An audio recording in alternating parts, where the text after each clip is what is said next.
Lassalle. Et vous? C'est la meilleure année de... Moi, je sais ça. Avez-vous le goût d'entendre l'expédition qu'il a fait? D'accord, je ne m'en souviens plus très bien. En 1682, il remonte le Mississippi et se rend à l'embouchure. Il prend possession du territoire au nom du roi de France, Louis XIV. Il réalise son expédition, mais son expédition échoue sur le bateau Saint-François à cause que le capitaine Gély abandonne cavalier de Lassalle sur le rivage et retourne à La Rochelle en Nouvelle-France. Mon ami Lassalle n'a plus de bateau. Il retourne au Texas et il tente de revenir en Nouvelle-France par voie terrestre. Mon ami Lassalle est né le 21 novembre à 1143 à Rouen, dans une famille riche et bourgeoise. Malheureusement, par 5 compagnons révoltés par sa conduite brutale. Il y a des traces de mon ami Lassalle aux États-Unis.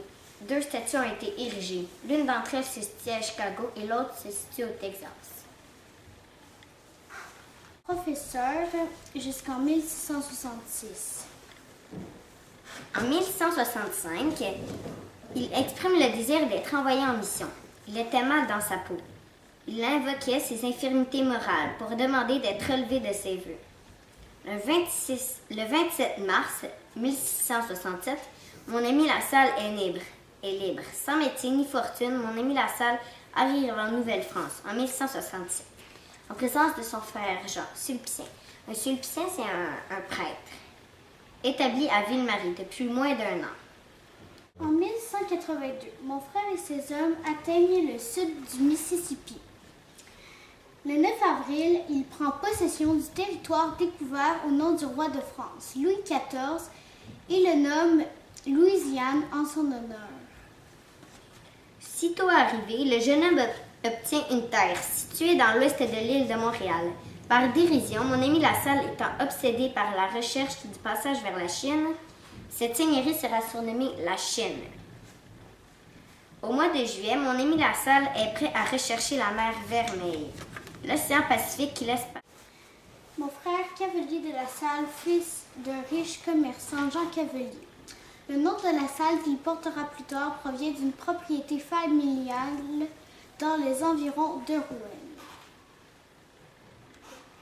Dans son enthousiasme, celui qui ne veut pas laisser à un autre l'honneur de trouver le chemin de celui de la Chine.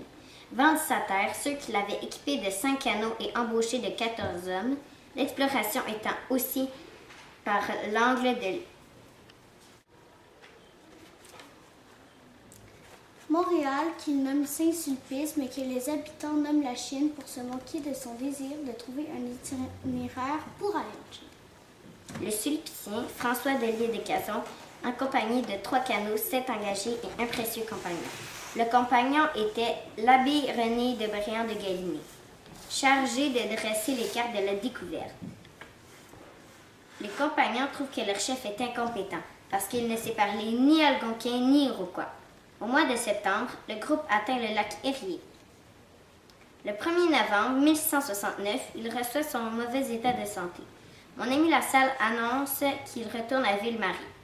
Mon ami Lassalle se fonde à la nature, réapparaissent dans la colonie à la fin de l'été 1170. Il prétendra plus tard à découvrir le Mississippi et veut être avant les Juillet.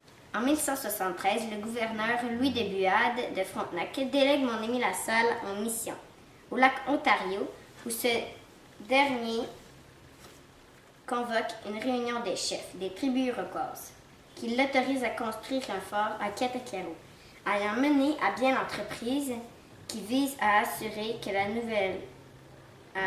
à la Nouvelle-France le contrôle de la traite des fourrures. Sur les Grands Lacs, Lassalle se rend en France pour obtenir davantage. Il revient avec des lettres de noblesse. Et moyennant certains engagements, la seigneurie de Katakaro. Il est créé pour lui. Mon ami Lassalle veut plus. De retour en France, en 1167, il soudaine un personnage d'influence et présente un rapport flatteur et mensonger. Des découvertes qu'il s'attribue. Le 12 mai de l'année suivante, il obtient le privilège d'explorer l'espace, compris entre la Floride et le Mexique. Ce privilège était élargi pour lui permettre de construire des forts, au lieu qu'il jugera nécessaire et d'en jouir